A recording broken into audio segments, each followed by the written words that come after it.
Hello friends, स्वागत है आपका हमारे यूट्यूब चैनल सीटेट गुरु पे। मैं हूं आपका दोस्त दीपक।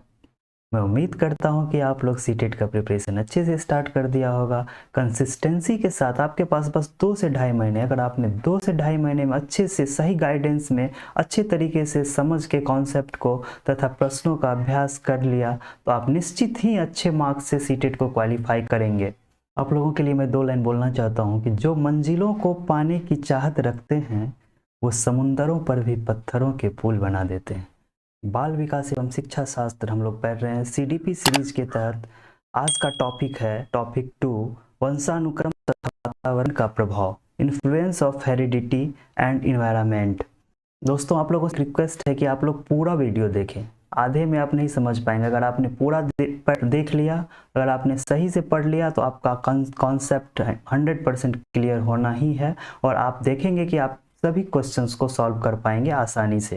वंशानुक्रम, हेरिडिटी क्या होता है? हेरिडिटी का मतलब ये होता है कि जो गुण हमारे पूर्वजों से या हमारे माता पिता से हमें मिले हैं वो वंशानुक्रम कहलाते हैं। बाल विकास में चाइल्ड डेवलपमेंट के सबसे महत्वपूर्ण जो 2 फैक्टर हैं वो होते हैं वंशानुक्रम तथा वातावरण, यानी कि हेरिडिटी एंड एनवायरनमेंट। दोनों जो है बाल विकास के लिए बहुत ही इंपॉर्टेंट है। तो आज हम लोग इन्हीं दोनों विषयों के प्रभाव के बारे में हम लोग पढ़ने वाले हैं। तो वंशानुक्रम क्या होता है? तो वंशानुक्रम होता है कि माता पिता या पूर्वजों के गुणों का जीन्स के माध्यम से उनके बच्चों में स्थानांतरित होना ही वंशानुक्रम या अनुवांशिकी कहलाता है। ठीक, तो अब सवाल आया कि कैसे ट्रांसफर होगा? तो वो जीन्स के थ्रू होगा। जीन्स क्या होता है? जीन्स जो है एक डीएनए का एक स्पेसिफिक पार्ट होता है जिसमें क्रोमोजोम होते हैं, गुणसूत्र होते हैं, जिसके द्वारा वो बच्चों में ट्रांसफर होते हैं। इसके बारे में हम लोग थोड़ी देर में पढ़ने वाले हैं। जैसे कि लंबे, जिसके माता पिता लंबे हैं उनके बच्चे भी लंबे होते हैं। उनके आँखों का रंग उनसे मिलता जुलता रहता है। उसके आवाज़, उसके बालों का प्रकार, जैसे कि किसी का जो नेचर होता है, किसी का कर्ली बाल होता है, किसी का स्ट्रेट बाल होता है, तो उसका वो पूर्वज से ही वो गुण आता है। मानसिक गुण आदि ये सभी जो है वो हेरिडिटी के एग्जाम्पल है। तो हम कह सकते हैं कि all the traits that child inherited और passed along biologically from the parents is called heredity। ठीक, देखिए जैसे हम समझते हैं इस डायग्राम के द्वारा हेरिडिटी को। ये कोई एक बच्चा है, ये इसके माता पिता हैं, ये माता है, ये पिता है। तो इनके भी कोई माता पिता हैं, इनके भी कोई माता पिता है, अर्थात इस बालक के ये दादा दादी हुए, इस बालक के ये नाना नानी हुए। तो इन सभी पूर्वजों का कुछ ना कुछ जो जीन्स होते हैं वो इनमें ट्रांसफर होते हैं, जो कि हेरिडिटी होता है। जेम्स ड्रेवर के अनुसार माता पिता के शारीरिक एवं मानसिक विशेषताओं का संतानों में स्थानांतरण होना ही वंशक्रम होता है। साइंटिस्ट एच.ए. पीटरसन के अनुसार माता पिता के माध्यम से दादा दादी नाना नानी एवं पूर्वजों के लक्षणों का संतानों में स्थानांतरण ही वंशक्रम कहलाता है। एक बार क्वेश्चन पूछ चुका है, आप लोग डेफिनेशन को भी ध्यान रखेंगे। कभी कभी वैज्ञानिक के नाम दे के भी पूछ देते हैं क्वेश्चन कि ये डेफिनेशन किसने दिया था, तो आप इसे ध्यान में रखेंगे। एक और वैज्ञानिक थे वुडवर्थ। वुडवर्थ के अनुसार वंशानुक्रम में वे सभी आ जाती है जो जीवन का आरंभ करते समय व्यक्ति में उपस्थित थी। ये जन्म के समय नहीं बल्कि गर्भाधान के समय से लगभग 9 माह पूर्व ही व्यक्ति में आने लगती है। वुडवर्थ साहब कहते हैं कि हेरिडिटी का गुण जो होता है वो जन्म के बाद नहीं, जब बच्चे कंसेप्शन यानी कि जब बच्चे का गर्भाधान होता है, यानी कि गर्भावस्था में ही जीन्स होते हैं, हेरिडिटी होता है, वो उसमें आने लगते हैं। अब है कि बेस ऑफ हेरिडिटी मीन्स इसका आधार क्या है, इसका मैकेनिज्म क्या है। ये वंशानुक्रम एक प्रक्रिया है जो गर्भाधान से ही शुरू होती है। ठीक, तो अब गर्भाधान से ही शुरू होती है। तो गर्भाधान जो होता है कॉन्सेप्शन के समय मेल और फीमेल, नर और मादा जनन कोशिका जो जर्म सेल्स के मिलन से डिम यानी कि ओवम का फर्टिलाइजेशन होता है, निषेचन होता है। इसमें निषेचित अंडे जो होते हैं फर्टिलाइज्ड एग को जाइगोट कहा जाता है। मीन्स मेल और फीमेल का जब फर्टिलाइज होता है तो फर्टिलाइज एग जो होता है उसको जाइगोट कहा जाता है। तो एक जाइगोट में 46 क्रोमोसोम्स होते हैं। क्रोमोसोम्स को गुणसूत्र भी कहते हैं। ये गुणसूत्र हमेशा पेयर में होता है, युग्मों में होता है, यानी कि जोड़ा में होता है। और एक मनुष्य में 46 गुणसूत्र है, अर्थात कि 23 पेयर्स जो होते हैं क्रोमोसोम होते हैं। तो क्रोमोसोम से ही जीन्स का ट्रांसफर होता है। जिससे उसमें हेरिडिटी के ट्रेट्स आते हैं। जैसा कि डायग्राम में हम देख रहे हैं, ये मेल है, ये फीमेल है, इनमें क्रोमोसोम्स हमेशा पेयर में ही होते हैं। तो मेल जो होते हैं उसमें एक्स और वाई के रूप में होते हैं, और फीमेल्स में क्रोमोसोम्स जो होते हैं वो एक्स एक्स में होते हैं। तो जब भी ये फर्टिलाइजेशन होता है मेल और फीमेल का, तो उस समय मेल की तरफ से एक एक्स आया मान के चलिए, और उसके बाद फिर फीमेल की तरफ से भी एक्स आ गया, तो वो गर्ल्स चाइल्ड होगा, यानी कि लड़की बच्चे होंगे उनको। अब देखिए, मेल के तरफ से वाई क्रोमोसोम आया, ओके, और फीमेल की तरफ से तो ऑलरेडी एक्स ही आएंगे, तो एक्स और वाई मिलके ये वाई चाइल्ड होंगे। ये जो होता है लिंग निर्धारण, वो पिता पे ही निर्भर करते हैं, क्योंकि इनके पास एक्स और वाई दोनों क्रोमोसोम रहते हैं और मदर के पास सिर्फ एक्स एक्स रहते हैं। अब नेक्स्ट है, वंशक्रम की विशेषताएं क्या होते हैं। शारीरिक विशेषताएं देखिए क्या होता है कि माता पिता की शारीरिक संरचना संबंधी गुणों का बच्चों में हस्तांतरण होना ही शारीरिक संरचनात्मक विशेषता कहलाता है। जैसे लंबाई, बौनापन, नाक कान का आकार, शरीर का रंग, बालों का रंग। जैसे फिजिकल फीचर्स ये होता है कि जैसे माँ बाप में जो फीचर्स होते हैं, बच्चे अगर माँ बाप अगर लंबे हैं तो बच्चे भी लंबे होते हैं, अगर बौने हैं तो बौने होते हैं। अगर माँ बाप के फेस का कट, उसके नोज का शेप, उसके कान का आकार, ये सभी पिता से मिलता जुलता होता है, माता पिता से बच्चों में मिलता जुलता रहता है। अब दूसरा है असामान्य विशेषताएं, यानी कि एबनॉर्मल। जरूरी नहीं है कि सारा का सारा माता पिता या पूर्वजों का सारा गुण ही बच्चे में आए, कुछ बीमारियां भी उनमें ट्रांसफर होती है जीन्स के द्वारा। तो बच्चों में माता पिता के माध्यम से अनुवांशिक बीमारियों का हस्तांतरण होना असमान विशेषताएं कहलाती है। जैसे कि जिसके पूर्वज या जिसके माता पिता गंजापन रहते हैं, उसके संतानों में भी ये बीमारियां आ जाती है। वर्णांधता, जो कलर ब्लाइंडनेस होते हैं, जो देखने में रेड और ग्रीन कलर देखने में जो प्रॉब्लम होती है, ये वर्णांधता जो होती है, कलर ब्लाइंडनेस, ये भी जेनेटिक ही होता है, ये भी हेरिडिटी के कारण ही होती है। मानसिक विशेषताएं होती है तीसरा, इसमें मेंटल कैरेक्टरिस्टिक्स जो होती है वो माता पिता के मानसिक गुणों का संतानों में हस्तांतरण होना मानसिक विशेषता कहलाता है। जैसे कुशाग्र बुद्धि के हैं, उनके बच्चे भी कुशाग्र बुद्धि के होते हैं। अब नेक्स्ट है क्रियात्मक विशेषताएं, एक्टिविटी, जैसे कि एक्टिविटी बेस्ड, जैसे कि माता पिता के शारीरिक क्रियाशीलता संबंधी गुणों का हस्तांतरण होना क्रियात्मक विशेषता कहलाता है। कोई शिक्षक का पुत्र का शिक्षक होना, इंजीनियर के पुत्र का इंजीनियर होना, दीर्घायु होना, कम उम्र तक जीना, ये सब सारी भी विशेषताएं जिनके द्वारा आती है। शारीरिक कमजोरियां भी इसमें आती है।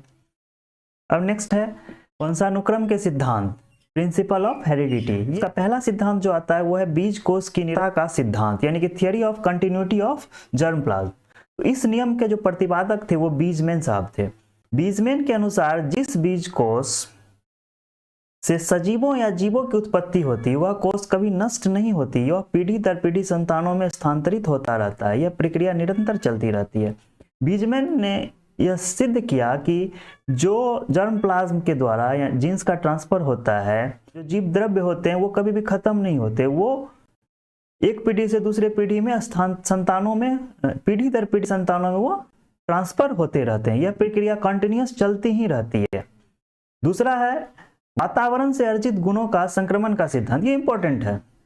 देखिए, transition of acquired traits from environment, इस नियम के प्रतिपादक डार्विन, लेमार्क, हैरिसन तथा मैकडूगर थे। डार्विन व लेमार्क के अनुसार वातावरण से अर्जित गुणों को वंशक्रम के माध्यम से संतानों में हस्तांतरित किया जाता है। जैसे इसके लिए उन्होंने कुछ एक्सपेरिमेंट किए, उसके लिए कुछ प्रयोग किए। उन्होंने उस एक्सपेरिमेंट के आधार पर कहा कि वातावरण से अर्जित गुण का प्रभाव जो होता है उत्पन्न होने वाले संतानों पर भी पड़ता है। ठीक, तो इसके लिए लेमार्क ने एक प्रयोग किया था जिराफ की गर्दन पे। तो ये क्वेश्चन भी पूछा गया, और ये प्रयोग के बारे में भी बहुत बार पूछा जाता है। तो आप प्रयोग भी ध्यान में रखेंगे कि किस साइंटिस्ट ने कौन सा प्रयोग किया। जैसे लेमार्क का कौन सा प्रयोग था, तो वो जिराफ की गर्दन पे था। हैरिसन का प्रयोग किस चीज पे था, कीट पतंगों पे था। मैकडूगल का प्रयोग किस पे किया गया था, चूहों पर किया गया था।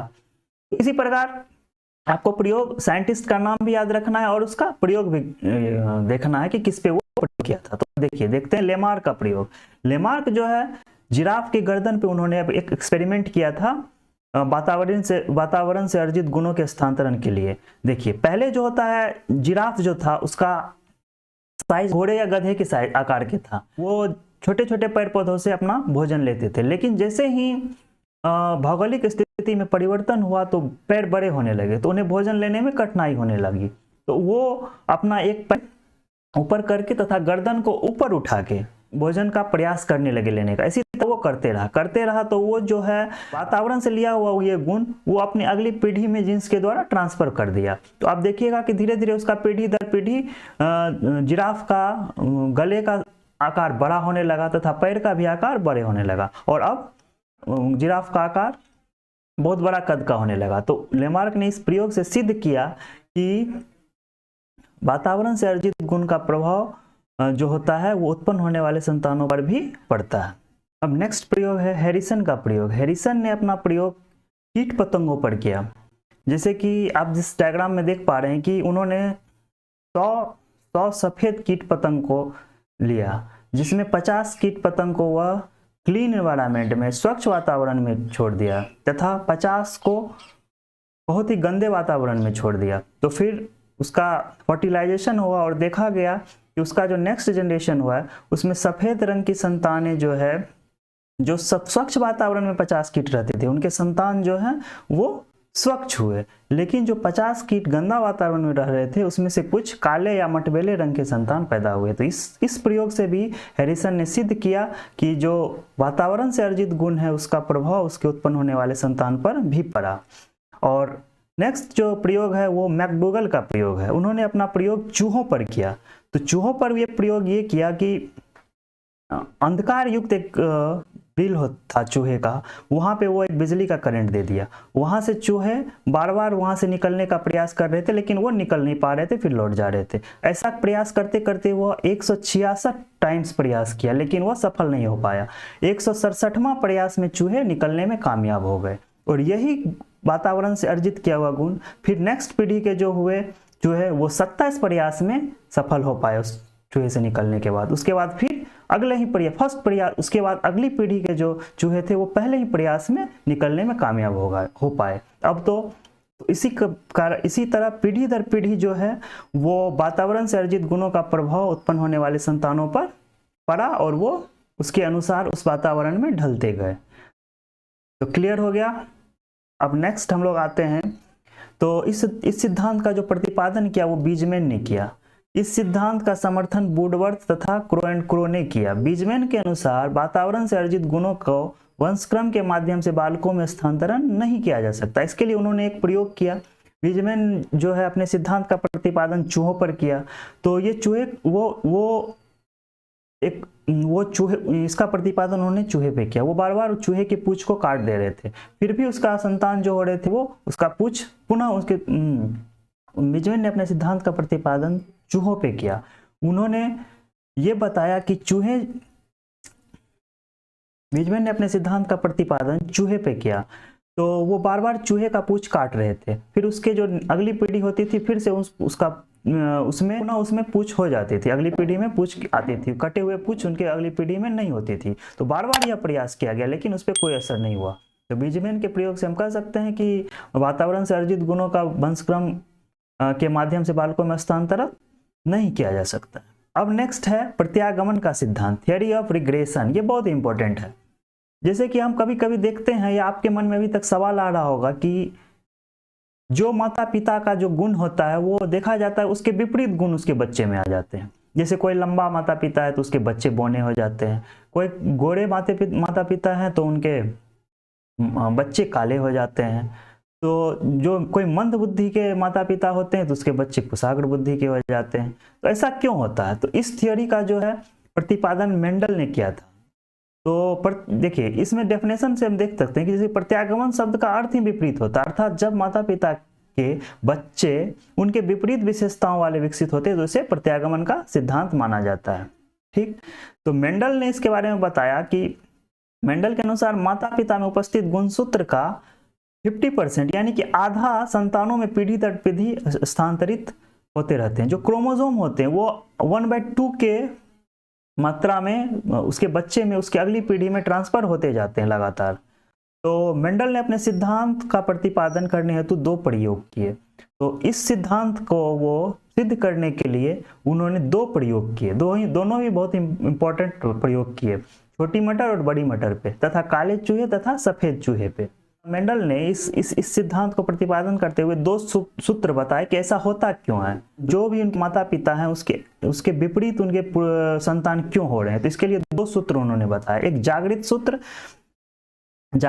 बताया। इसके बारे में कहा गया कि मेल और फीमेल का फर्टिलाइजेशन होता था, तो ये जागृत सूत्र जो है वो एक्टिव होते थे। जागृत सूत्र के जो एक्टिव होने के कारण भी लक्षण होते हैं माता पिता के जैसे रहते हैं, वही गुण उसके संतान में आते हैं। लेकिन अगर मेल और फीमेल के जो फर्टिलाइजेशन के समय सुप्त सूत्र जो होते हैं, सुप्त सूत्र जागृत हो, तो उसका गुण पूर्वजों से संबंधित होता है, यानी कि पूर्वज के जो गुण होते हैं वो उस संतान में आते हैं, यानी कि उसके माता पिता के अगेंस्ट आते हैं। तो आप लोग समझ पा रहे होंगे तो आप भी अधिक से अधिक लोगों में से शेयर करें, हमारे चैनल को सब्सक्राइब भी कर लें। नेक्स्ट इसी सिद्धांत को, थ्योरी ऑफ रिग्रेशन को मेंडल ने प्रयोग किया काला चूहा और सफेद चूहा पे। तो काला चूहा और सफेद चूहा पे डायग्राम में देखिए, वो काला चूहा और सफेद चूहा लिया, उसके बीच वो निषेचन की क्रिया किया गया। तो निषेचन की क्रिया किया गया तो देखा गया कि प्रथम पीढ़ी के बाद जो दूसरी पीढ़ी के बच्चे हुए हैं उसमें काला चूहा ही हुआ, जो भी हुआ काला चूहा ही हुआ, उसमें कोई बदलाव नहीं हुआ। फिर अगली पीढ़ी में यानी कि तीसरी पीढ़ी में देखा गया कि काला चूहा, फिर काला चूहा, फिर काला चूहा और एक सफेद चूहा आया, मतलब उसमें बदलाव आया। तो इस प्रयोग में देखा कि प्रथम पीढ़ी के बाद फिर तीसरी पीढ़ी में बदलाव हुआ है। तो इसी तरह उन्होंने छोटे मटर और बड़े मटर पे भी उन्होंने प्रयोग किया, सेम यही प्रोसेस हुआ। तो मेंडल ने अपने दोनों प्रयोग से यह सिद्ध कर दिया कि प्रथम पीढ़ी के लक्षण दूसरी पीढ़ी में प्रकट न होकर तीसरी पीढ़ी में प्रकट होते हैं, जिसका आनुवांशिकी अनुपात 3:1 होता है। ये बहुत ही इंपॉर्टेंट बात है जो कई बार परीक्षा में पूछे गए हैं, तो इसे आप ध्यान रखेंगे। अब नेक्स्ट है उत्पाद सूत्र की निरंतरता का सिद्धांत, theory of continuity of germplasm. इसका प्रतिपादन गॉल्टन ने किया था। गॉल्टन के अनुसार माता पिता में उत्पाद सूत्र पीढ़ी दर पीढ़ी 50:50 के रूप में संतानों में स्थानांतरित होती है। यह प्रक्रिया निरंतर चलती रहती, कभी समाप्त नहीं होती है। जैसे वंशानुक्रम में कहा गया कि 50, आधा पिता का क्रोमोसोम आधा माता का क्रोमोसोम, उसी तरह दादा परदादा आदि पूर्वजों के गुण जो है निश्चित मात्रा में होती है। तो गॉल्टन जो है अपने सिद्धांत का प्रतिपादन करते हेतु श्रेणी विधि का प्रयोग किया, जो कि हमेशा घटते क्रम में रहता है। मान के चलिए 100 क्रोमोसोम है, तो उसके अगले पीढ़ी में 50 जाएगा, उसके अगले पीढ़ी में 100/4 25 जाएगा, फिर 100/6, इसी तरह वो कंटिन्यू चलते रहेगा, लेकिन कभी खत्म नहीं होगा। ये पीढ़ी दर पीढ़ी उसका जो होता है जीन्स का ट्रांसफर वो होते रहेगा हाफ के रेशियो में। ठीक, अभी हम लोगों ने देखा कि चाइल्ड डेवलपमेंट में हेरिडिटी का क्या रोल है। ठीक, अब देखते हैं, अब है इन्वायरमेंट। इन्वायरमेंट क्या होता है? तो हमारे चारों ओर के जो आवरण होते हैं उसको हम लोग पर्यावरण कहते हैं। ऐसा आवरण जो हमारे चारों ओर से घिरे हुए हैं वही वातावरण कहलाता है। वायुमंडल में उपस्थित भौतिक तथा अभौतिक तत्वों का वह संगठन जो मानव जीवन पर प्रत्यक्ष या अप्रत्यक्ष रूप से प्रभाव डालता है। तो हम यह कह सकते हैं कि जहां वंशक्रम प्रभाव डालता है, जहां हेरिडिटी अपना इफेक्ट डालता है, वहां पे इन्वायरमेंट भी अपना प्रभाव डालेगा, क्योंकि बाल विकास के लिए, डेवलपमेंट के लिए, चाइल्ड डेवलपमेंट के लिए हेरिडिटी तथा इन्वायरमेंट दोनों ही प्रभाव डालेगा अपना, दोनों एक दूसरे के पूरक हैं। ठीक, तो इसके लिए कुछ वैज्ञानिकों ने इसका डेफिनेशन जो दिया, रॉस के अनुसार कहा गया कि वातावरण वह बाहरी शक्ति है जो हमें प्रभावित करती है। वुडवर्थ ने कहा कि बालक बालिकाओं के जन्म से वृद्धावस्था तक प्रभावित होने वाले प्रत्येक कारक वातावरण कहलाता है। एक और साइंटिस्ट एनास्ट्री के अनुसार वंशक्रम के अतिरिक्त प्रभावित करने वाले प्रत्येक कारक वातावरण कहलाता है। अब आता है कि वंशक्रम एवं वातावरण का प्रभाव क्या है, influence of heredity and environment, दोनों का प्रभाव कहाँ कहाँ पड़ता है। तो पहला है शारीरिक संरचना पर प्रभाव, फिजिकल कंस्ट्रक्शन पे क्या प्रभाव करता है। देखिए, फिजिकल संरचना पे तो हेरिडिटी का इफेक्ट पड़ता ही है, इसके साथ साथ इसका एनवायरनमेंट पर भी प्रभाव पड़ता है। जैसे कि हम देखते हैं कि इंग्लैंड के बच्चे का कलर, वेस्ट इंडीज के बच्चे का कलर, तो ये भी बहुत हद तक डिपेंड करता है। नेक्स्ट है मानसिक संरचना पर प्रभाव, मेंटल कंस्ट्रक्शन पर क्या इफेक्ट पड़ते हैं। तो हेरिडिटी के कारण जो है उन पे प्रभाव पड़ते हैं। जो कुशाग्र बुद्धि के माता पिता हैं उसके संतान भी कुशाग्र बुद्धि के होते हैं, लेकिन वातावरण के कारण वो भटक जाते हैं, वो उस तरह का उसमें डेवलपमेंट नहीं हो जाता, वो गलत संगत में पड़ जाते हैं, तो वो मानसिक संरचना पर भी उसका प्रभाव पड़ता है।